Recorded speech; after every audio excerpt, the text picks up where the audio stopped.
So today we have a SuperFormance Cobra. SuperFormance is probably one of the best kit cars in the industry. They actually come in out of South Africa, completely assembled minus powertrain. So if you want to get something that is a driver and is close to the real AC Cobra, then certainly this is the car. This gentleman has driven this car more than 30,000 miles. So very, very different from the use of most kit cars or Cobras. So he really uses it. He'll do a 13 or 1400 mile drive.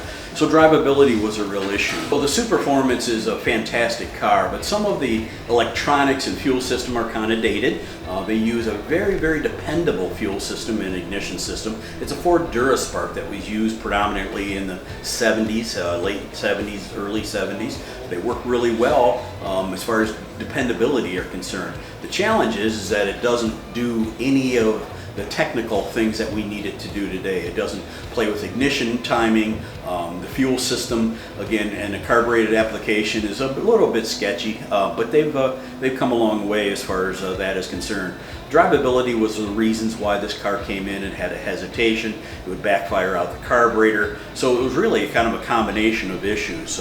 It had a ruptured power valve in the carburetor, which led to a very rich running condition for sure. It also had some pretty retarded ignition timing. So based on the customer's request and also what we had looked at, we had replaced both the carburetor and the ignition system as well. Went to a late model, the new billet distributor, the new Holley MSD billet distributor, and also upgraded to a new Holley carburetor. The carburetor was actually sent out before it came to us for blueprinting, specifically for the application, which is really great. It gives us kind of the rough adjustments.